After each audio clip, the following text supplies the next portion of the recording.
Quickly guys, let me show you how you can make a mouth-watering chocolate cake. 2 pans of 8 inches and 1 pan of 30 inches cake pan of chocolate cake. That is what we are making today. So quickly, let's dive into it. First thing to get ready is our buttermilk. I am making use of full cream milk, and for that reason I am measuring 2.5 cup of milk, followed by 1 cup of water to dilute our full cream milk. Then I went in with my white vinegar, 3.5 tablespoons of vinegar. Pour into your milk, stir and cover and set aside, and like that your buttermilk is ready. So the next thing is to measure our flour. Already I have sieved my flour like 3 times.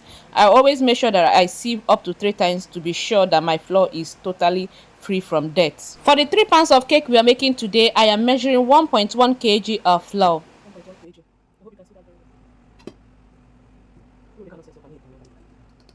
Next is to sieve and measure our cocoa powder alongside with every other dry ingredient.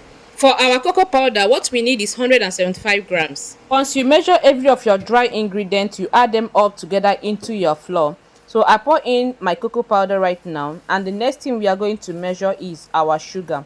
So for this particular pan, 3 pans of cake we are making, what we need is also 1.1 kg of sugar. 1.1 kg of flour to 1.1 kg of sugar. Just like I have done, you also pour in your sugar into your cocoa powder and flour. Then the next thing we'll measure is our baking soda and baking powder. What I will be using is 3.5 teaspoon of baking soda and 3.5 teaspoon of baking powder. This is what you need for these 3 pans of cake we are making. I went ahead to pour it into our dry ingredients, our flour, sugar, cocoa powder. Combine all together. Make sure you're combining your dry ingredients properly like you're seeing me do, either with your spatula or with your whisker. Now I am adding in our salt, 3.5 teaspoon of salt as well. Then the next thing to measure is our vegetable oil, 3.5 cup of vegetable oil. But me, I like to be generous with my vegetable oil, and for that reason I am adding an extra half cup. That is in total what I used was 4 cups of vegetable oil. I went ahead to pour in our buttermilk. Remember, our buttermilk have been sitting pretty on its own all the while we measure, while we sieve everything that we needed to sieve. So it's important that you get your buttermilk ready before you start doing anything else, so that by then it is already set for you to use. So I'm cracking 9 pieces of egg. I was supposed to use 7, but I added extra 2, making it 9, because my egg is not a large egg. It is small. It's not even a medium-sized egg. So I'm making use of 9 pieces of egg.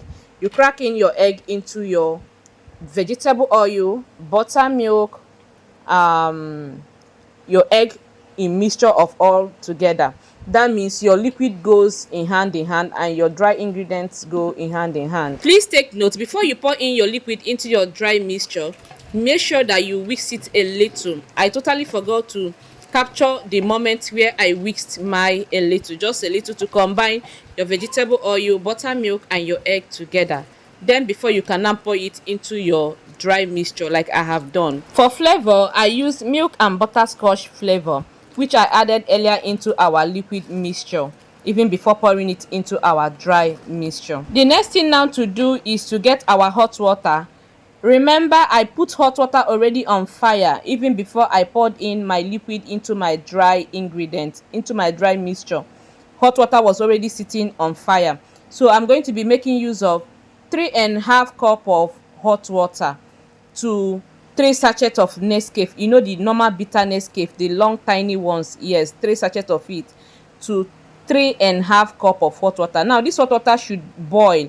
The moment it's boiling, you're bringing it down, you're making use of it. So make sure you are timing it. Don't put hot water and you let it boil over or boil below. No, it should boil, but it should not overboil or boil less. I've actually experimented using overboiled hot water or less boiled hot water. It does not turn out fine. So make sure you time it. Once your hot water boil, you know it has boiled well, you bring it down, just like you want to make pap. You know, when your hot water overboil, your pap intends to have lumps. But this time, when your hot water overboils for chocolate cake, it intends to make it more dense and more moist and moldy. So when you're not making a moldy cake, please do not allow your hot water to boil. So just like that, your chocolate cake is ready. When you pour in your hot water like you have seen me do in the video, you use a spatula to mix your batter properly, and that's all. Your chocolate cake is ready, and then you bake. On my leisure time, I will try and make a tutorial on how to make these cakes with a 6 inches cake pan. I know with that it will help you to know how to plus for every other cake pan size. For now, see you in our next video. Bye.